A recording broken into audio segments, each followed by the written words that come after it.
Well, greetings and welcome to the Dividing Line. My name's James White, and we are coming to you live from. Are we literally in Dolores, or are we outside of Dolores? 6 miles outside of Dolores, Colorado. And you might be saying, you normally don't tell us exactly where you are, because that sort of helps the ISIS terrorists and all the Danites. Some of you don't know who Danites are.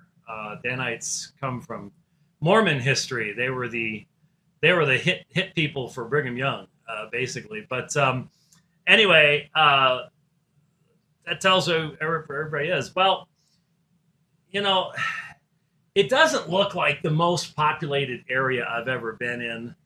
That there probably aren't any. Well, now think about it. We're close to Utah. Yeah, we're very close to Utah. Yeah. Yeah. Well, I'll fight the Danites off if they find me, I guess. But we are at the Views RV Park, and when we first announced, we bought our little Grand Design Reflection 150 that I started pulling around, and was so proud when I got back on my first trip without having destroyed it, because I still think if Rich had been honest, he assumed I would destroy it somewhere along the way. I think that's probably what he said. Anyway, Rich said, hey, I got a call or an email or a letter. I forget exactly how it was. There's a couple up in southern Colorado, and he knew where it was because he and his wife has family up in Denver, and they instead of going the 25 route up to Denver, they like to go through the mountains and have been through this direction. And in fact, he was telling me about the and I ran it. I saw it. It was on the 160 coming up on the left-hand side of the road. You're driving along, and there's this high school, and it's on the reservation, and you're looking around. There is nothing else out here. I mean, as far as there's not even a Hogan out there. You see nothing out there. And here's a high school, and the hilarious part is right on the scoreboard. You know what the mascot name is? The Redskins. On the reservation. It's called the Redskins. And then you go like a quarter mile, and here's this big old hospital. And right next to it, really nice government homes. Because no one's going to live out there unless you provide a really nice government home. But I'm looking around. There's nothing out here. There has got to be a secret government facility underneath this thing. That's where they keep the aliens. When Independence Day really happens, that's where they're going to be going. That's the real Area 51, something. I don't know. But anyways, Rich knows that area really, really well. That's like he said. You haven't gotten there, but when you get there, this is what you're going to see. And he was spot on. So anyway, so we got this invitation, and then I ran into these folks. Well, they say at G3, but I'm sorry. That part just yeah. When I meet a lot of folks at G3, but I do remember at Apologia when you all were down in Phoenix warming up or something like that, because I imagine it's a little bit nippy in this part of the woods. So we have a live studio audience today here at the Views RV Park, and so if you're see, everything's backwards. There we go. There it is. There it is, right there. See, I'm wearing the T-shirt. So if you're up in the area, look them up, and you'll get lots of nice views. That's why maybe they got that name. I don't know. Yeah, I was unfortunately had to cut off a few limbs of the tree next to me today because this is not a small unit. It's a beastie, and this is a nice long slot that I'm in now. That's very nice of you to do that. I have been stuck in some slots that I wasn't sure how I was going to get back out of the thing, but it's nice to be in a nice long one. So we're up here. I'm going to get to speak on Sunday, actually, local church. Always enjoy getting a chance to do that kind of thing, getting to meet people, and that's why we do the RV thing now rather than, well, there's lots of other reasons. I guess the data crash today took most of the airlines out too. I happened to see the only thing still working is Twitter. Thank you, Elon Musk. I mean, seriously, we're coming to you. I've got no cash. Everything's working perfect. We're coming to you via Starlink. And we've had Starlink now for about 2 years. The improvements in Starlink in 2 years, astonishing. I mean, most companies, you put something out and then, hey, live with it. Obviously, these folks are like, we're going to keep improving this. And it's like now it's working for us so well. And it's exciting to be able to do that. But I'm watching this thing on Twitter this morning that shows all the airplanes in the air in Arizona in the United States. And then you see the time of the crash come by and everything. It's just, there's just almost nothing in there. It looked like 9/11. It really did look like 9/11. My wife used to work for American, and they were particularly taken down by it. And so, yeah, I could be sitting in an airport someplace trying to get somewhere, and those are not fun places to be, let me tell you.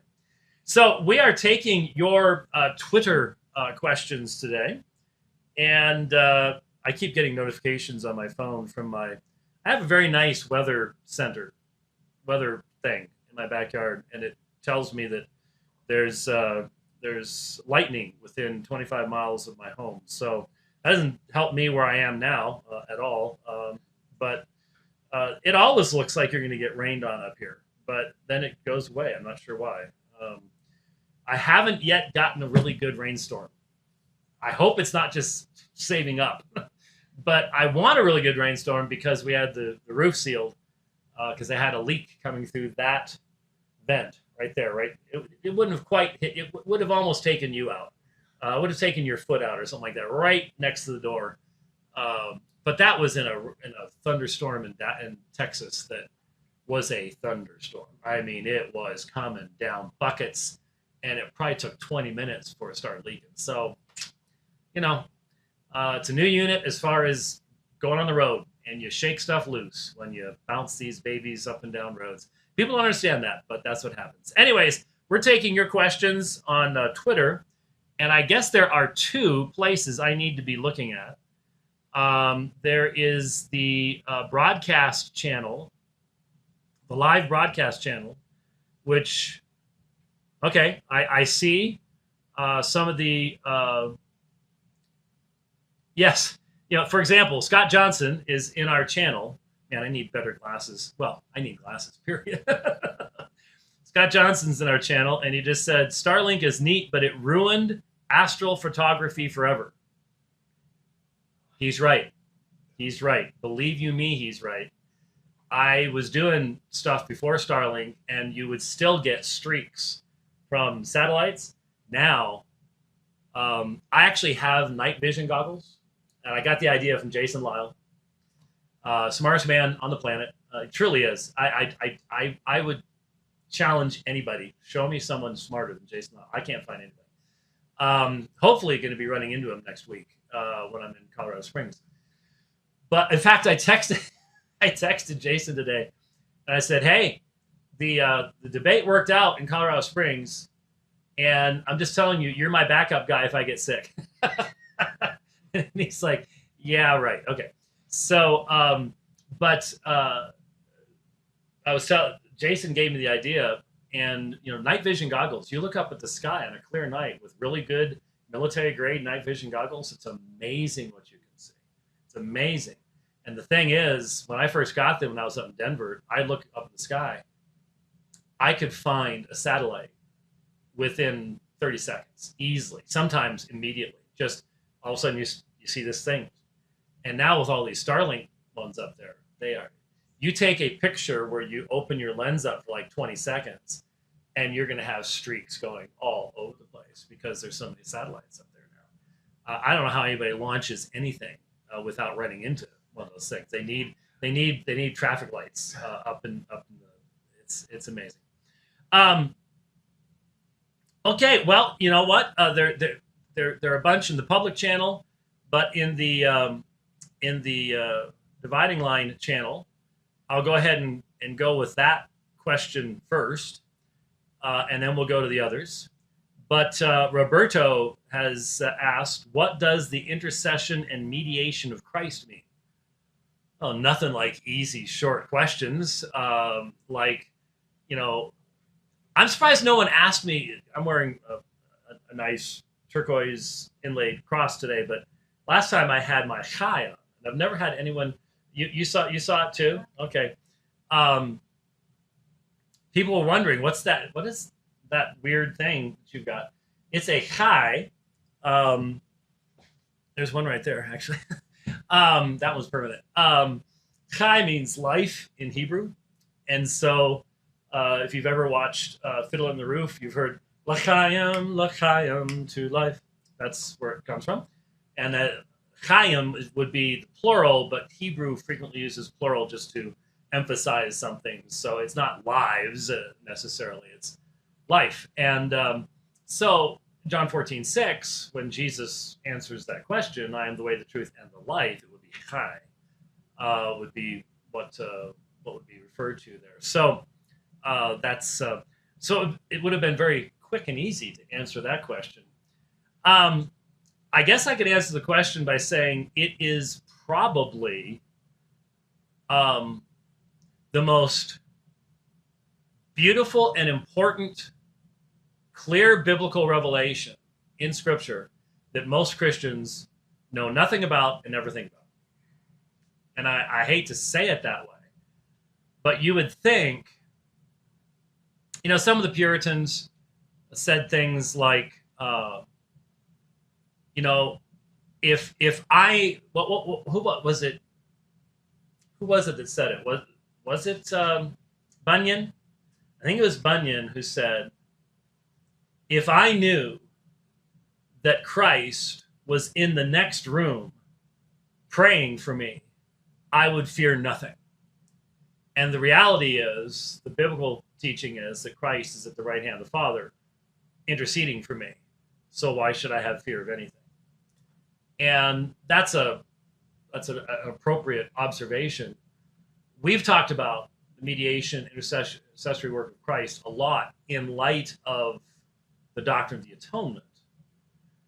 Because unfortunately, in most of evangelicalism, the doctrine of the atonement is primarily communicated to people by hymns. I'm not saying that there's anything wrong with communicating good theology by hymns. The problem is, in the context in which I was raised, we had a lot of hymns about the cross, but they're not inspired. And very often you ended up with a doctrine of the atonement that was primarily based on emotion rather than revelation. For example, I can't even think of. Well, I don't consider myself an expert on hymnology. Maybe we could ask Scott Aniel. That's his thing. But if you're asking and you're going, why Scott Aniel? Scott and I both teach for GBTS, so he's my fellow professor. I don't talk about it a lot, but I am professor of church history and apologetics at GBTS, and Scott teaches there as well. And so we have staff meetings and stuff like that. And so we communicate in that way and are on the same team and working together. And he is really an expert on Psalms and hymnology and stuff like that.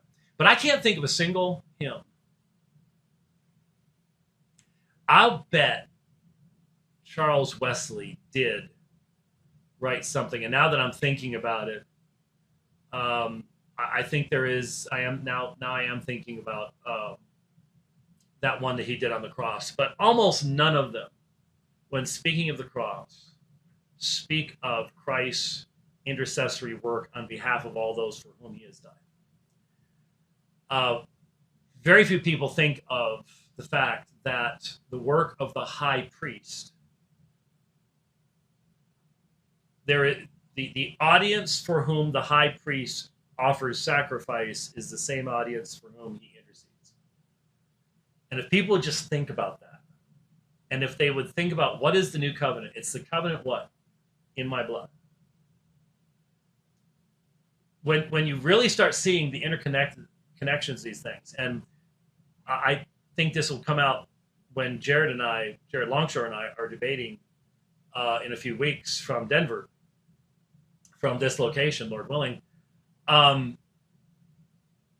The beauty and harmony of the biblical revelation, especially in Hebrews, but also in Romans 8 and 9, that shows us Christ as high priest, the nature of the new covenant, who is in the new covenant, and the perfecting work of the intercession of Christ. Hebrews 7:24.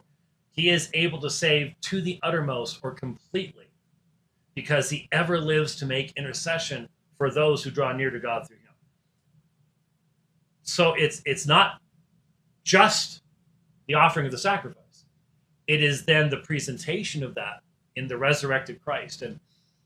And I've said a number of times, we posted last year, I preached at the church in Denver that is hosting, I'll be preaching there again, but that is hosting the open theism debate. And so I preached there on the ascension of Christ and its connection with Mark chapter 14. And I said, you know what? I can remember the first time I ever preached on the ascension. I was at a church on Long Island, and it was a liturgical church. And so it was a Ascension Sunday or something like that. Believe me, Independent Reformed Baptists don't have Ascension Sundays. That's a calendar you don't play with. And so I remember it was so hard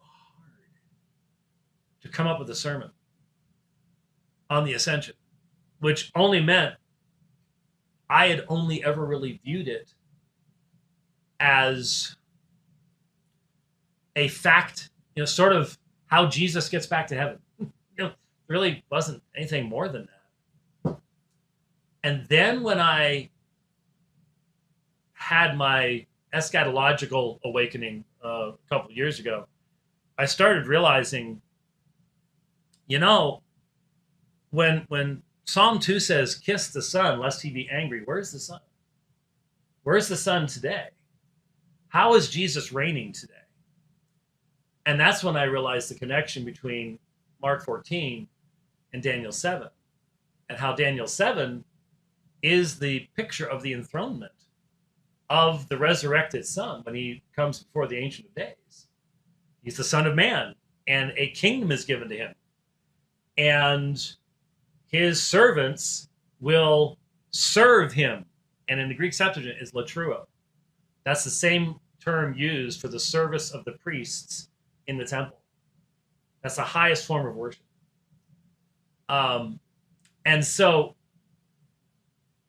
I think you put all that together, and I think that's why there is a lack of emphasis on the part of many people in understanding Christ's intercessory and mediatorial work.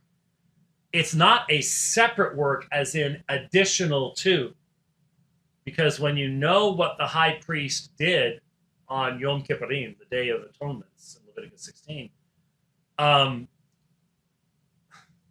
immediately started thinking about Leviticus 8 and blood on earlobes. But anyway, when you know what the high priest did, you know that was his duty that day. He performed the sacrifice, the carrying of the blood, the sprinkling of the blood upon the mercy seat in the holy place.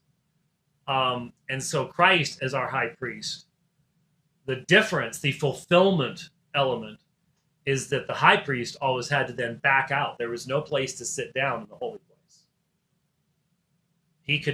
His work could never be finished, because next year he's got to be back. And the year after that, he's got to be back. And the year after that, he's got to be back.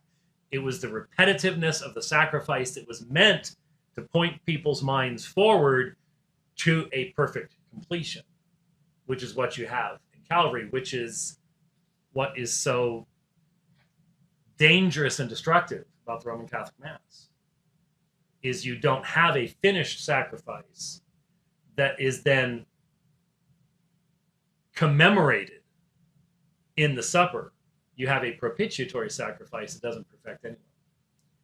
and that's a tragedy. And I say that because I was seeing stuff on Twitter yesterday about a Eucharistic conference going on somewhere in Midwest with 55,000 people in attendance, and that there was a picture where the light came in through a window and it struck the Eucharist, and there was light going everywhere. You know, miracles everywhere, stuff going on. So there you go. So anyway, I don't even know how people know how to get into this thing on the live broadcast, but I suppose. Do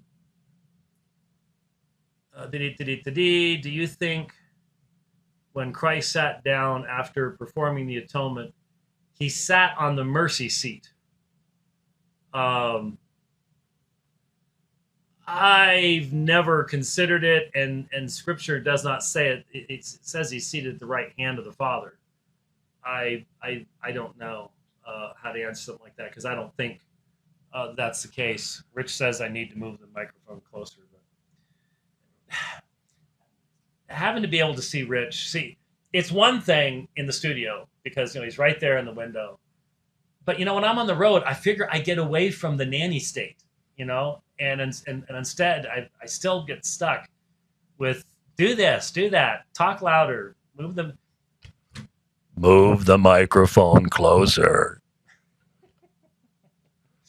Anyway, okay. There's Rich raffling now. Let me go to my feed here. Gabriel Hughes asks, why is a good burger better than a great steak? And I know most people disagree with Gabe on this, but I agree with Gabe on this. I'm not a big steak guy. And part of it is because it's hard to get really good steaks. I've had a couple really good steaks. When I was up in... where's Mount Rushmore? And it's in the Dakotas, yeah. The folks that had me up for the debate against Iglesia Ni Cristo, they had this place where the cow had been slaughtered 12 hours earlier type thing, I mean, just super, super fresh. And those were really good. And when we were on the Mercury in Alaska, the cruise ship, the Mercury in Alaska, over a decade ago, wow. But most of the time, most of the places I go, it's just, and I'm just not in there stuff. And so, yeah, I just have awesome. I've had some great burgers, and so I'm with Gabe on that one. Stephen asked, why is a good pizza pie better than both of those? Well, that really depends. Then someone had R.C. Sproul going, what's the matter with you people for all of that? We'll skip past any of that. Ty, you're trying to get me in a lot of trouble. Ty Brillhart asks about Sabbath issues. Let me just tell you something. If I were to address this, I would want a whole lot of time. Outside of certain elements of eschatology, I can't think of a subject that launches more tradition-based emotion than this issue. On the one hand, amongst non-reformed, you never even think about it. It's not even something people think about. And they wonder why Calvinists do think about it. And then amongst the Reformed, you have the Puritan view, and you have what's called the Continental view. So the Puritans, and hence the early Reformed Baptists, and I've sat in Reformed Baptist conferences where I was one of the speakers, and I have listened to brilliant brothers. I love them. They may not love me anymore, but I've listened to brilliant brothers I still love. Give the absolute best arguments to assert that the seventh-day Sabbath has been moved in the providence of God to the first day of the week. Sometimes in Hebrews 4, Hebrews is about the only place you can go that talks about Sabbath rest. And so, and look, I'm sitting there as a person who is friendly to these folks, and I'm willing to listen to them and stuff. And I just sit there going, I could never defend that. Now, again, I've said this many, many times. I'm weird, and you all know that.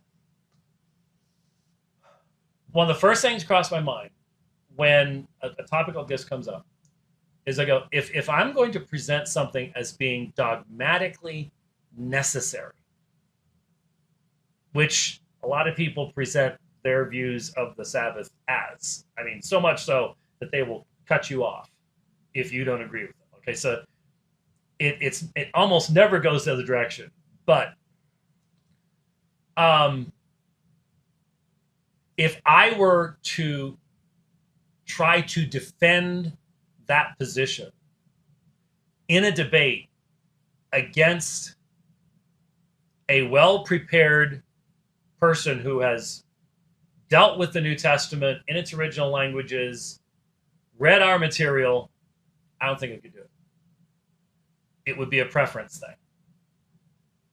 And so when you look at the continental view, which was Calvin's view, certainly they have emphasis upon the necessity of gathering for worship and the priority of the church and all the rest of that stuff. But the idea of a wholesale transfer, a movement, I could never defend that exegetically using the same hermeneutical principles that I would use to defend the Trinity, the deity of Christ, the resurrection, or justification by faith, or all the rest of the type of stuff. So I can't go there dogmatically like a lot of the Puritans did. There were a number of things the Puritans did that I just go, God bless them, but that was that day, and this is this day, and it's not that God's truth has changed, but there were cultural issues that led to certain conclusions that I can't defend today.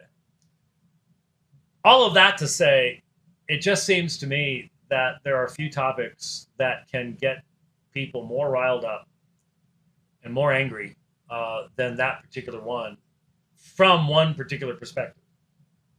I don't see the people who would take like a continental view getting out the long knives or anything else, but it's folks on the other side, and I'm just not interested in that battle, to be perfectly honest with you. So there you go with that.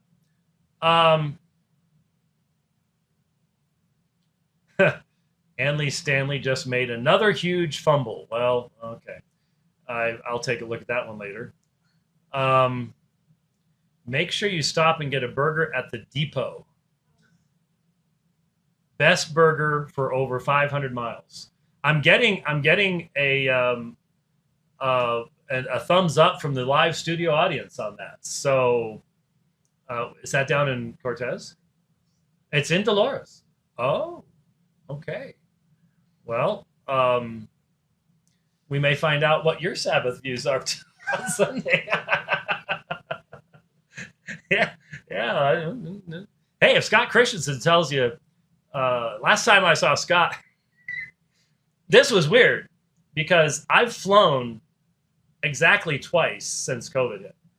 One was within a few weeks, so they were just starting to suggest masking and stuff like that. So to go see my dad, that was the last time I saw my dad before he died.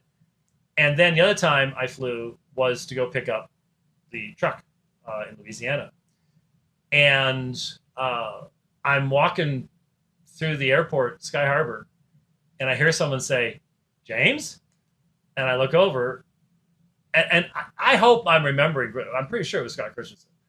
And canceled flights, the look on everybody's face was like, I just want to go home. It was a massive change in traveling. But I don't see the picture's too far away for me to see things, but I'm pretty sure that's the same Scott Christian. Brenda asks, this is a big one. In your opinion, is it accurate to call the angel of the Lord a pre-incarnate appearance of Jesus as opposed to a pre-incarnate appearance of the Son? Am I nitpicking too much to think calling him Jesus and an accurate way of talking about the angel of the Lord? Well, the angel of the Lord obviously represents Yahweh, speaks for Yahweh. A lot of people think it's a Christophany, and hence is a pre-incarnate appearance of the Son. My assumption is that the question is going, he's not named Jesus until he's born of the Virgin Mary, and is incarnate. And the pre-incarnate appearances, Genesis 18 and 19, 3 men come visit Abram, and the 2 go down to Sodom and Gomorrah. They're the angels. The one walks with Abraham. You've got what if there's 40? What if there's 30, 20, 10, so on and so forth. And then you have that statement, Yahweh rained fire and brimstone on Sodom and Gomorrah from Yahweh in heaven. And so was that the angel of Yahweh being identified as Yahweh? It's, there's a lot of arguing back and forth on certain issues like that. But yeah, I think especially when doing apologetics, you do need to be careful about how you say things. We tend to just go, well, in eternity past, Jesus did such and so. Okay, I was actually the second person of the Trinity, the Son. Yes, it was absolutely certain he was going to enter into time at the fullness of time as Jesus. So it's not like some heresy or something. But yeah, it's probably best to be careful. It's similar. But this might actually be more important. It's so common when I travel and I visit other churches and things like that. It's so common to hear folks be less than particular and specific in their addressing Father, Son, or Spirit in prayer. So I'll start off, our gracious Heavenly Father, we thank you, Lord Jesus, for saving us. Okay, did you just identify Jesus as the Father? Probably didn't intend to, but that's how it came across. You didn't indicate that you were shifting, the object of your prayer or your address. And so it happens a lot, I think. And it would be similar, I think. It's not so much that people are actually modalists. That's what a person who confuses Father, Son, and Spirit is. Modalism, it's not that they actually hold that view. It's just that they slip into it simply for not being overly accurate in their statements. So I see the distinction you're making, and it's all right. Can you explain or speak on what Abraham's bosom is? Well, it's just a term. Brad Lambert asked this question. It's the term used in Luke to refer to a place of what we would call Hades, which is different than hell. It is and now you get into what is the intermediate state? Is Luke 16 actually a parable, or is it an actual story? It's about the Lazarus and the rich man, and Lazarus dies, and he's in Abraham's bosom, so he is in a place of joy and peace. He's not being punished, and there are those who are being punished. And then what happens at the resurrection of Christ? Is the statement in Ephesians about he leads captivity captive, is that when those who have been in this holding place leave and are now in the presence of Christ, leaving only those who are under punishment? That's my view. But again, I would not do a debate on everything that I have a view on. Okay, so there's a big difference between dogma And then that stuff that's important, but I've got friends that believe all sorts of different things about that. And then the stuff down here where it's like, hey, if you all want to fight about that, go on Facebook. I just don't care. The adiaphora, the things that don't make a fundamental difference. And so that's some of the background issues that we can look at there. I can't, Bill. I haven't had a chance to listen to his book. Bill Roach asked me to talk about Mike Licona's understanding of inspiration and inerrancy. I haven't had a chance with the debates that I've got coming up. I'm not debating him, so but Mike Licona has put out a new book. You may recall, I forget how many years ago it was now. Remember, for those of you who don't, the names, let me just real quickly. Mike Licona is a Christian apologist. He's very much in the camp of William Lane Craig. William Lane Craig is very weak on inerrancy, original sin, issues like that. And Mike Licona has done a number of debates with Bart Ehrman. And we have reviewed those debates with Bart Ehrman and Mike Licona on the dividing lines. We spent hours.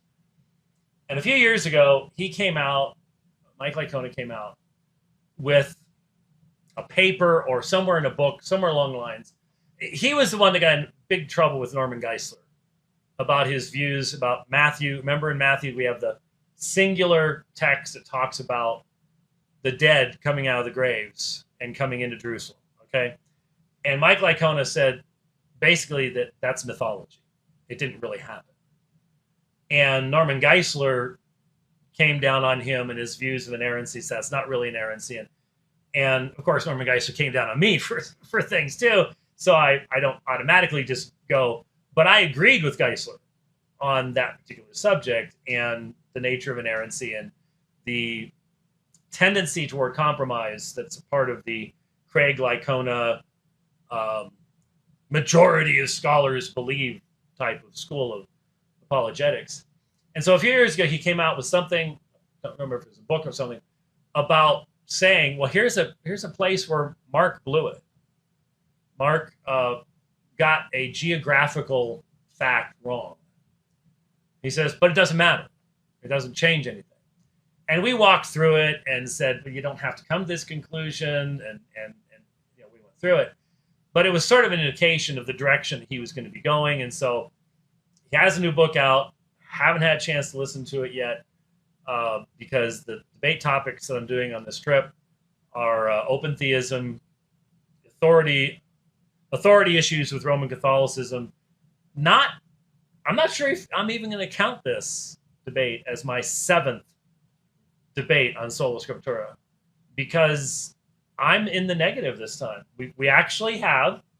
It's taken 34 years to find someone brave enough, but Alex, who I will be debating, if you don't know who Alex is, I think I posted the graphic. I'm pretty sure I posted the graphic. Alex is a sharp, young Roman Catholic apologist who has probably been sued 12 times by Sylvester Stallone for impersonation fraud. Okay? Seriously. I'm literally debating Rocky. And Alex, you listen to him. And I don't think he'll be offended by this at all. I really don't. He seems like a really cool guy. He's not going to be offended. And I'm sure he has been told 10,000 times in his life that you cannot tell the difference between he and Sylvester Stallone in their accent, their voice, the whole 9 yards, which does give me an advantage because Sylvester is not the fastest speaker and neither is Alex. So I will get at least 33% more words in during the course of the debate. So he'll probably laugh about all this stuff. I hope you will anyways, because it's all meant in fun. But Alex is actually going to be positively defending the Catholic view of authority over against Sola Scriptura. And we've been trying to have somebody do that for 34 years. He's the first one to man up and do it.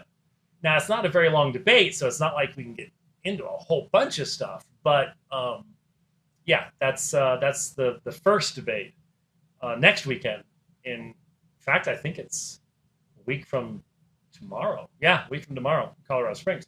I have 0 notes. That doesn't mean anything. I've been listening. This is a subject I've been dealing with for most of my life. But I'll be honest with you, being on the other side.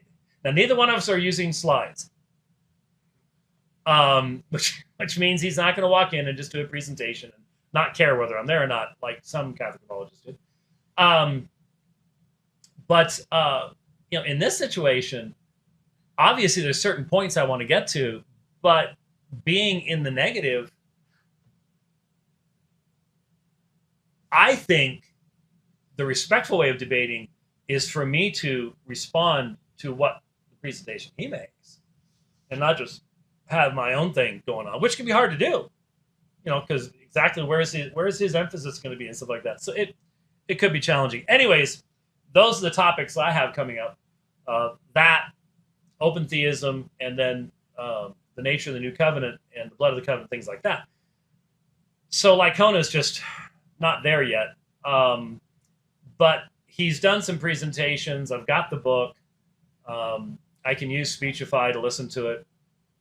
Man, I love that program. It works so well. Maybe I can start getting to some of it on the way back. But honestly, I've got some great stuff from Greg Bahnsen, Kenneth Gentry to get to as well. And I just don't know. Bill, why aren't you doing it? You're the young guy. You're the guy with a whole lot more youth and energy than I've got. Next question: best path for pastors for seminary who don't want to bankrupt themselves and be able to provide for their family. Isn't that sad? Because it's a very good question. It is sad, and I've sort of preached on this subject before. In essence, obviously, my views are a little bit different than professors at big box seminaries.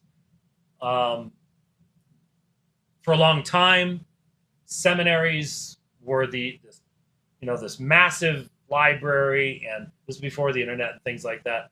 And you uproot your family and you move there. And when you think about it, what local churches were doing is you train young men up and you hopefully give them consistent testimony of how to handle the Word of God and worship and all the rest of that kind of stuff. And then what do? You get rid of them. You ship them off someplace. You put them under somebody else's authority, somebody else's preaching. They'll never come back. You'll never see them again. And so what that means is your elders and pastors and stuff, you've got to be getting from someplace else. It's not, 2 Timothy 2:2 seems to indicate that the apostolic way is raising up leadership from within the church. How else can you look at someone's life and know if they are responsible enough, worthy enough to be entrusted with these things? Well, we don't do it that way. And I think the internet is breaking some of that down in the sense that you now have the opportunity to learn and to study, even learn the languages and stuff like that, without uprooting your family and going someplace and spending. I mean, you go to most places, if you get a bachelor's and MDiv and go on to the PhD, you're talking $130,000. How many startup churches can provide their pastor enough to pay off his student loans? Well, Joe Biden will take care of that. No, anyway, so I had to take out student loans when I went to seminary, and it took 5-6 years to pay them off. And per credit hour back then wasn't anything in comparison to what it is now. So there are obviously, Whitfield Theological Seminary, places like that, there are a lot of schools that are trying to find ways to avoid the, well, you got the foundational education now, but you have to work at Walmart because you can't make your loan payments. They're trying to avoid that kind of stuff. And so, and a lot of it has to do with what you intend to do as far as, are you just looking to be really prepared to handle the Word of God so you can be a pastor in a small church? Or are you looking at climbing the denominational ladder? Are you looking at starting out as the youth minister and then the assistant pastor, and then finally you're the big guy, and you want to get your church bigger and bigger and bigger and bigger? Because various denominations have different requirements as far as education and stuff like that goes. And so there are some denominations, there's really not a choice. And it's interesting that I've heard a lot of people mention this. One of the reasons that the Baptists basically took over America is that the churches that came over from Europe required such a high educational standard that they couldn't train or get enough ministers to fill the need of the expanding frontier as this nation expanded across the continent. And the Baptists were there. The Baptists would send people out. I would say oftentimes with insufficient training, but they would send people out. And that's where the churches got started. And the more liturgically minded type churches didn't gain that kind of foothold and foundation because there just weren't enough people to do it.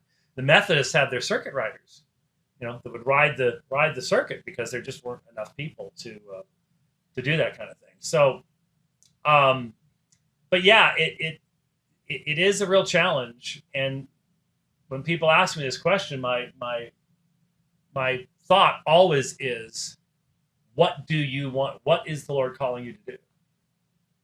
And why do you want this training? Do you feel a weakness in yourself in being able to handle the Word of God?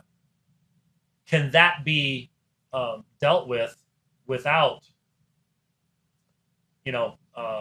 6 years of schooling? Can it be dealt with while you continue ministering? There's a lot of ways to do it today. And people will ask me, well, how can I learn Greek? And my response normally is, I'll be honest with you. I only know of a handful of people who've learned it on their own. And when I say on their own, using especially Bill Mounce's textbook, class lectures, software, workbook. I mean, the whole thing. You can listen to his lectures, the whole 9 yards. What I tell people is that's something that's best done in a class, because what you need is the discipline of like weekly quizzes. You've got to get this done now. When people are trying to do that while in ministry and stuff like that, it's so easy to go, I just can't. I've got to get to the hospital, visit somebody, and it collapses, and you just never get it done. So I've seen that happen many, many times. But it can be done if you want to do it. It can be done.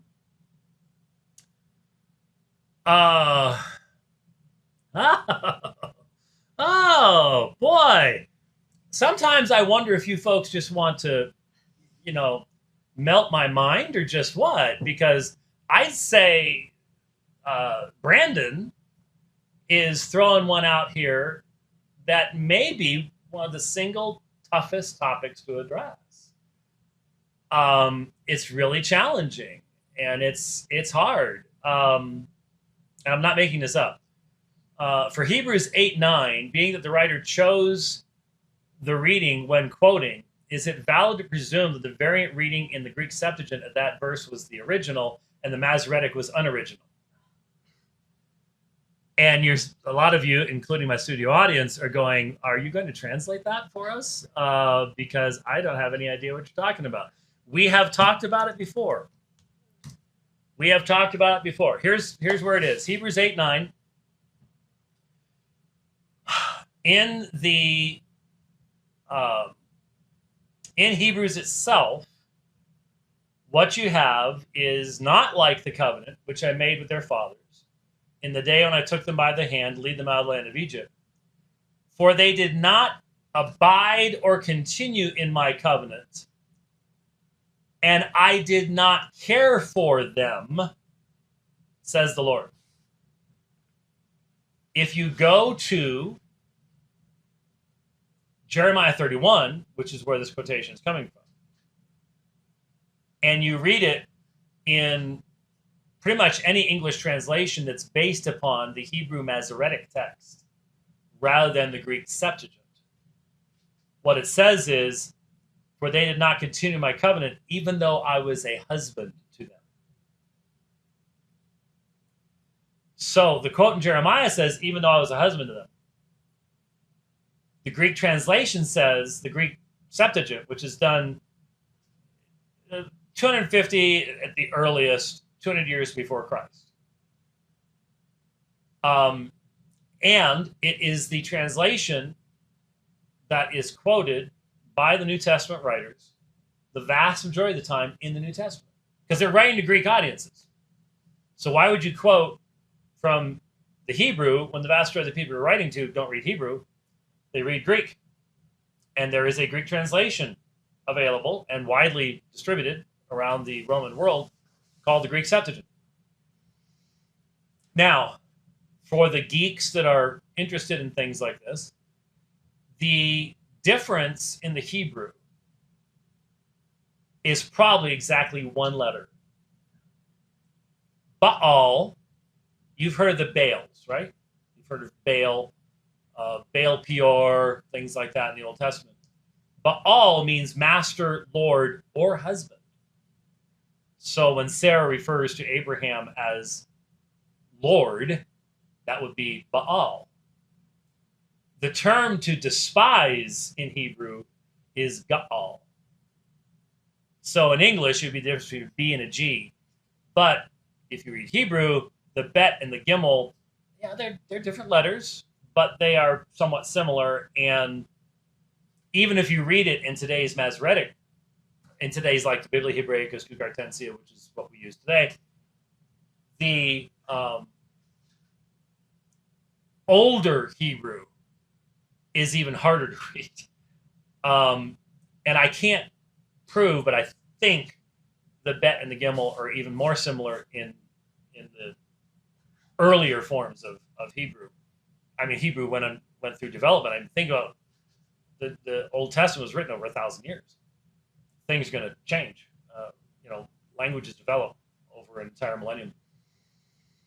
So the question that's being asked is the question that everybody has. I remember G3 numerous years ago. So 4 or 5 years ago. I had just done something with Todd Friel out in the, where they have some of the food stuff and things like that. And a guy came up to me and hit me with this question. The context, though, was for him, he just didn't feel that you could believe in inspiration and inerrancy anymore. Once he discovered that, and there's not a lot of places, but there are places, Psalm 45, for example, when it's quoted, where the New Testament writers quote variants from the Hebrew Masoretic text, from the Greek Septuagint, in the New Testament. And so the question is being asked here, taking up everyone else's time, is, so now that I've given this to you, being that the writer chose Gaal rather than Baal, he chose the Greek Septuagint rather than the Hebrew Masoretic.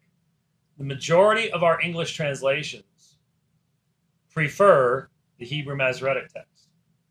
Now, modern translations in the past 100 years, fully aware, I mean, the King James translators were fully aware of the Greek Septuagint, and there were times when they brought that in a particularly challenging text and things like that. But most of your Bible translations will be using the Hebrew Masoretic text in the Old Testament. So the question that Brandon asks, is it valid to presume that the variant reading in the Septuagint at that verse was the original and the Masoretic was unoriginal?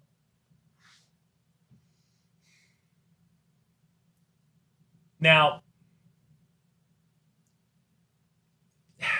the challenge here is you don't want to do textual criticism based upon a theological presupposition, because then you can just turn the New Testament into anything more. You can become Joseph Smith, and Joseph Smith wants to find this in the New Testament, and so he literally, in Romans 4, when it says the God who justifies the ungodly, he put the word not in his inspired translation, who does not justify the ungodly. Which, of course, completely destroys the gospel, but Joseph Smith never understood grace, so that's how it works. So, if you were to look at the Hebrew Masoretic texts, and you see Baal, but then you see in the critical apparatus Gaal, you know that the Septuagint's translating the stream that comes from the Masoretic text that reads Gaal, not Baal. That much we can be sure of. But this is asking an inspiration question. And the inspiration question is, when the Spirit guides New Testament writers to quote from the Old Testament, does that correct transmissional errors in the Hebrew? And if you put a gun to my head and said Baal or Gaal, did not care for them, husband to them, I think I'd probably have to go with the writer of the Hebrews and say did not care for them. Or later on in Hebrews 10, body or pierce an ear. And in Hebrews 10, the writer in Hebrews 8 doesn't make a big point of the did not care for them. It fits with the find fault with them part, but it's not a big part of his argument. In Hebrews 10, he is making the argument that the variant prepared a body for me is the fulfillment, that Jesus is the fulfillment of that. So he is making that point there. And so, yeah, I would have to say that in the final analysis, on a theological level, I would have to say, yeah, I've got to go with that. But I know why that challenges a lot of folks, because there's only so far you can go through that door before Pandora's box. You get to start making changes right, left, and center. And like I said, it's one of the hardest questions to deal with that I'm familiar with, and most people have never heard about it. Wow, I've got a lot here.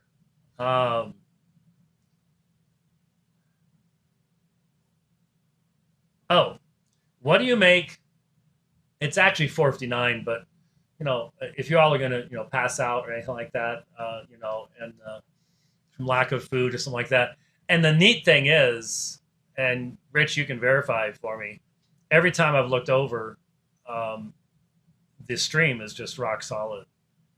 And we rarely had this happen with Starlink until we got the new system out there. And man,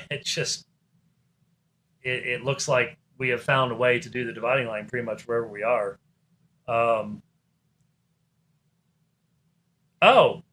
29 minutes ago, the depot is the place we used to go to in Kanab. Is there a depot in Kanab, Utah? You guys don't know. Okay. Believe me, I know. You sure about that? I'm starting to wonder if You know, Rich and I are growing old together. So we used to joke about how we were going to be sitting around in our rocking chairs, thinking about, oh, hey, remember when we did that? Remember what happened to that debate? And stuff like that. Well, we're pretty much there. It's like he'll say something, and I'll go, are you sure about that? Or he'll do the same thing. Remember when? No, I don't. Actually, it wasn't. It's fun. Yeah. It started there. Okay. Anyways, but Rich, the stream's good. You might want to confirm that one for me, and because that helps me to know, how far we can go without starting to push things too much. Here's one from Al the Pal. Hey, everyone gets to choose their own moniker on Twitter. Yeah, rock solid, he says. Okay, good. What do you make of the recent scholarship of the last few years that has sought to make the case that much, if not most, of the Reformed Orthodox appropriated some categories in metaphysics from Aristotle? Well, that's obviously something that I've been involved with since 2020, 2021. Well, it was later than that. Past number of years, we've done a lot of stuff on the ressourcement and Thomistic Renaissance and all this kind of stuff going on in certain categories. Look,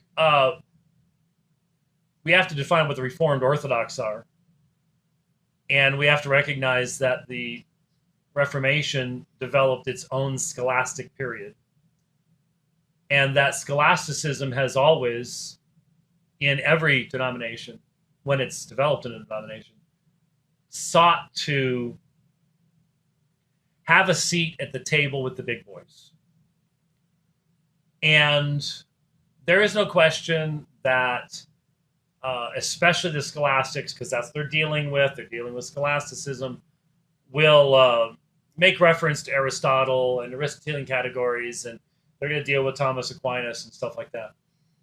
My concern from the beginning, and which continues to be my concern, is the fact that Aristotle's God is not our God. Aristotle's categories are insufficient to express our God, and that there have been times in history, especially in the early church. In fact, the young fellow that I'll be debating in Denver, I was listening to some of his stuff today on John 6 and on the decree of God. And basically, he was just repeating Leighton Flowers and Ken Wilson and stuff like that. And it's really disappointing to listen to things like that.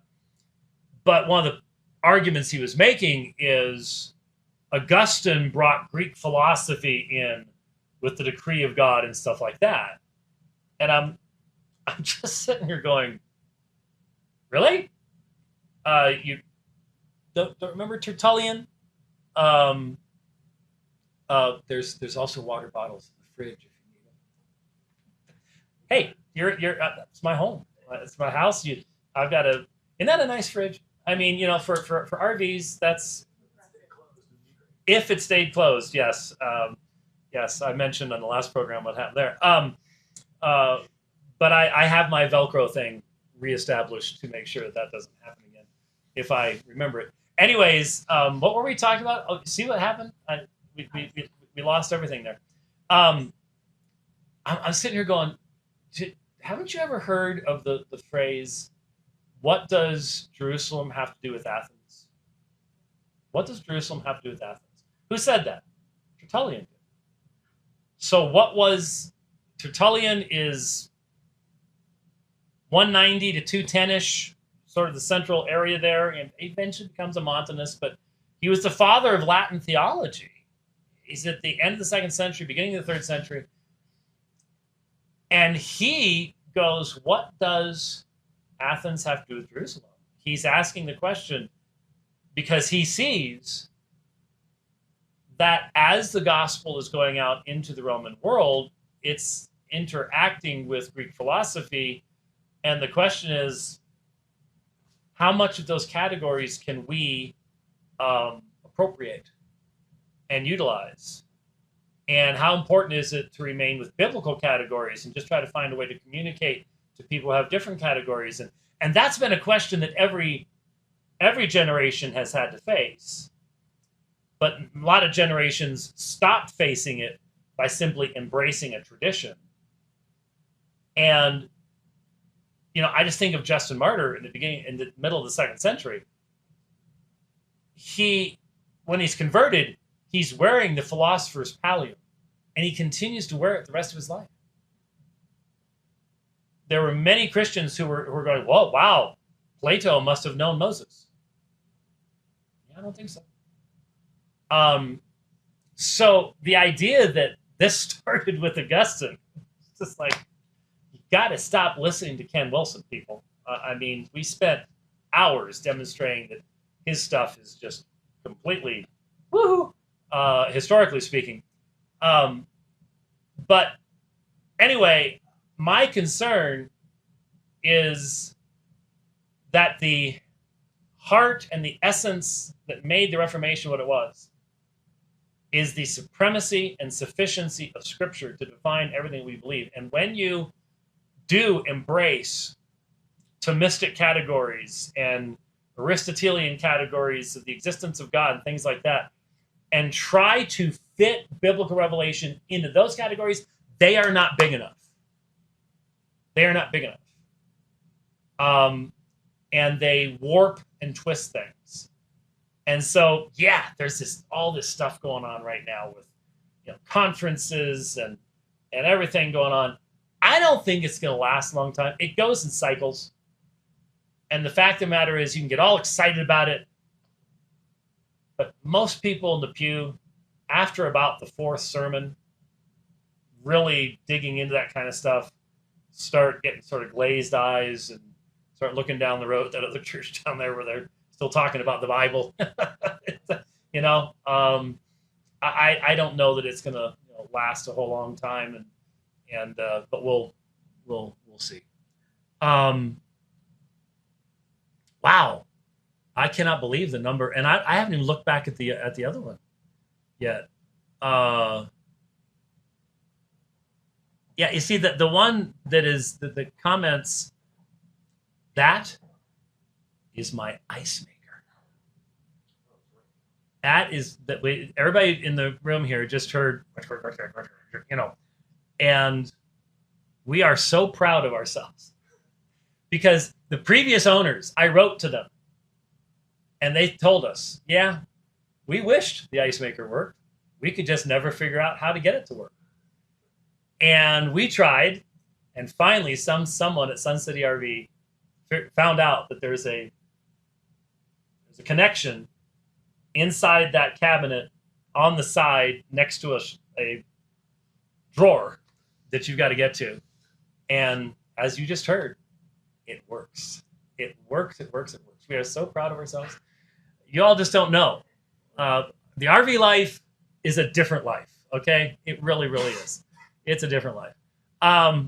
It's hard to find stuff in the in here.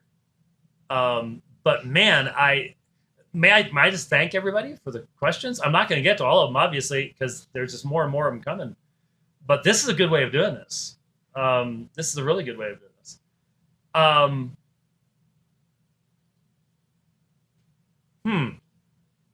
don't understand here. Oh, okay. It didn't have the click more. Kenton says, thank you for your long faithfulness to the ministry. I have a theory that given the drastic changes we are seeing in Mormonism and Roman Catholicism, that we are close to the generation in which these two religions will be destroyed. What do you think of this hypothesis, and what do you think will replace them if so? I'm not sure what you mean by destroyed. I agree with you 1,000% that I cannot predict what either is going to look like only 10 years from now. Because when I look back, let's use a nice round number. When I look back at Mormonism in 2004, in comparison to Mormonism today, 20 years, massive change in emphasis. And you change emphasis, you end up changing. You don't have to come out and say, we are going to stop believing Doctrine X. If you just stop talking about Doctrine X will be taken over by Doctrine Y eventually. The Jehovah's Witnesses learned that. They have managed to morph their theology and get rid of the 1914 prophecy by just simply letting it die its own slow death. And obviously the speed with which Roman Catholicism is going to go the direction that Francis wants it to go, because there is no question that Francis wants to Obama the Catholic Church. Remember what Obama said when he was first elected? Fundamental change. Fundamental change. Francis wants a fundamental change in the Roman Catholic Church. How long will that take? Don't know. I don't know. There's so much power and money involved in the Vatican and the worldwide Roman Catholic Church that could we see schisms? Could we see all sorts of stuff like that? Yes. I don't know what all would look like. Same thing with Mormonism. I mean, the church in Salt Lake has billions of dollars. Billions of dollars can buy you a lot of stuff. But at the same time, I think one charismatic leader arising in there, and you could have a massive split. You really, really could. Because I know the Mormons that I knew 30 years ago. And they look at their church today, and in their honest moments, they realize, this is not the same thing this isn't what we believed back then. We're changing. Yeah, are. I'm not sure what that means by destroying them. I mean, Mormonism could fracture and schism in a lot of different ways. I'm not sure what that would look like for Catholicism. What would replace them? Well, unfortunately, did I not make everybody mad at me 2 days ago when there's this graphic that I find on Twitter of like a 15-foot tall angel, all of gold, in armor with massive wings, is walking along next to little Donald Trump. Now, Trump is not a little guy, but standing next to a 15-foot tall angel, he looks pretty small. And you've still got all this blood on the ears and Ephesians 6:11, and it's cultic. It's just cultic. What's going to happen? What if the next guy doesn't miss? What's going to happen to these people? And all the prophecies they're making and everything else. And I've got news for you, folks. Got news for you. Let's say Trump wins. I don't know how it's going to work because I don't trust elections anymore. But let's say it's just such an overwhelming landslide that even the 20,000 mules can't overturn it. And that's sort of the way it's looking right now. And there's so many people are saying Biden's out. And that's going to change everything. I mean, you all have to testify. I was saying last year that this was going to be insane. There was no way Biden was going to be the candidate, that was going to throw everything up in the air. I didn't think that. I have said to friends over and over again, I said, man, and my friends will affirm this, for over a year, I've said, the most likely person I can ever think of in my life to be assassinated is Donald Trump. And it's just obvious. But what's going to happen if he wins? Here, there's a little secret here. Here, I'll whisper it into the microphone just for Rich. See the new microphone Rich got me? See, it's got a little thing. You can take it off. I can put it here, and it's wireless. Here's a little thing over here. Rich likes gadgets as much as I do. Yeah, he really does. Okay. But here's a secret. Did you hear Trump's speech and all the promises he made? He can't do all that stuff. I'm sorry. He can't do all that stuff. I mean, he's literally promising worldwide peace. There are a few other people involved with that, though, that he doesn't necessarily control.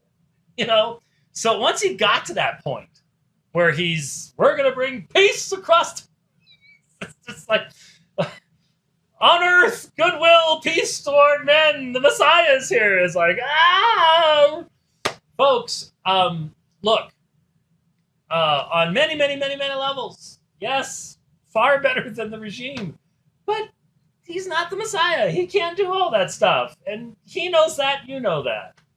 And so it scares me to see what people are doing about that stuff. All right, one more, and then we're gonna have to wrap it up because we've got along here. But I do thank you. No, I'm not going to have time to now go back and answer all the other questions on Twitter. I wish I could, but life doesn't allow that. I just looked across the screen. The fact that Keith Richards has outlived Richard Simmons really makes me question this eating healthy and exercise thing. It's hard to argue with that one. Wow. Okay, this is a nice short one. Sorry, Kenny. That one's a 15-minute sermon that I'm not really prepared to preach. But Sherm the something, Sherm the Worrier? I don't know. Oh, Sherm the Worm. Okay, Sherm the Worm. Is it true that you couldn't stop on your bike once and plowed into a woman to keep yourself from wrecking? No. I don't know where you heard that, but no, that's not true.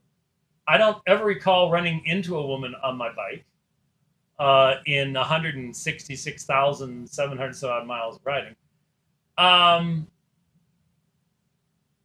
I'm trying to think of what the weirdest, funniest thing that I ever saw about my biking was when a Roman Catholic guy... No, there was a guy who was accusing me of being a secret Jesuit.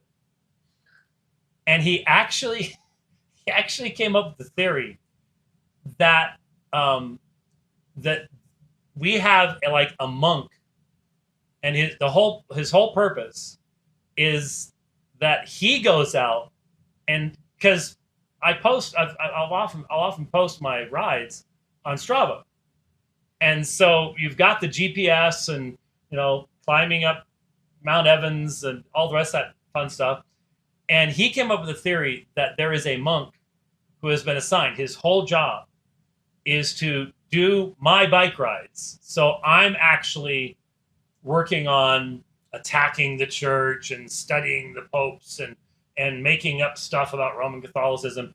Meanwhile, there's this monk that's doing the rides for me, or something along those lines. I forget what it was. But yeah, that's how they got around the GPS files of the rides. Is that it's you're actually a secret Jesuit and you're undercutting. Oh, I remember. This is King James only guys. That's right. It's King James only guy. And that's how I have the time to do all the King James only stuff, is I have a Jesuit somewhere who's very fit and has ridden 166,000 miles on a bike. Yeah, that's where that came from. So, okay. Anyways, one last thing. The raffle is up. The picture of the knife, the blade that Derek Melton has made for us. Again, I'm very thankful that the picture is up, because otherwise I would be very, very concerned that the knife would become misplaced. Because there's someone back in Phoenix who will remain nameless who really, really, really likes his knife. Unfortunately, he cannot buy any raffle tickets for it, because if he could, we could probably raise some serious funds just from that one source. But He's not allowed to do that. Just like I can't buy raffle tickets for anything either. And there you go. So I'm probably going to find it interesting to read through all the rest of my notifications that I was not able to get to here. Yes. You know, here. Yes. In fact, it's right there. Okay. I was actually going to mention this to Derek, and I'm not sure if Derek's watching right now or if he normally watches later, but normally Rich asks me to do most of the writing for the ministry, write up descriptions, write up the blog entry, stuff like that. When it came to this knife, all of a sudden the description just appeared of its own, written by Rich. And here's what he wrote. Melton Forge, Damascus skinning knife, horizontal draw. My first impression of this knife was sheer amazement. The craftsmanship. Here, I need to do this right, okay? My first impression of this knife was sheer amazement.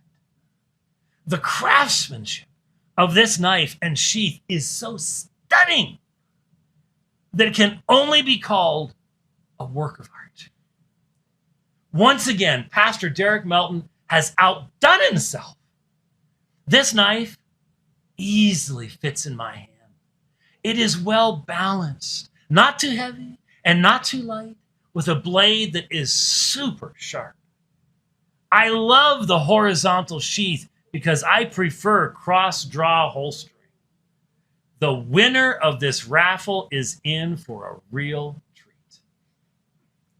Now, what we need, here's what we need. And I'm not sure if my son can do this. My son is a good impersonator. I've never heard him do Trump. So I'm not sure if he can do it or not. But there are a lot of people that can do Trump really well. Because Trump's actually fairly easy to do if you're an impersonator. Because you need something you can grab onto, and his voice is very distinctive. We need that description Trumpized. You know, my first impression of this knife was sure amazing. It's huge. It's huge. It's the best. Just put in huge, best, never been done before. You know, do all the Trump stuff, and that would be really great. That would be super. We'll have to do that. But the raffle is live now. If you want to buy a raffle ticket to get the knife that obviously, when Rich packs it up to mail it to you, the little drops on it will be the tears. There will be little teardrops on the package as Rich sends it off to you. Well, at least we have fun on the dividing line, even when we're on the road. So, again, thanks to everybody, and I apologize. I only got so many of your questions, but keep them, and that worked so well that we're going to be doing this again. It's actually a lot easier than trying to take calls. There is a behemoth of a device up there that Rich has put together that would allegedly allow me to make calls and be able to hear people. It's very complex how all this stuff would work. But we got to about as many questions as we normally do with the live call-in stuff, actually, with much less technical challenge. And it does seem that Twitter is the way people will be communicating in the future now that everybody else is dead.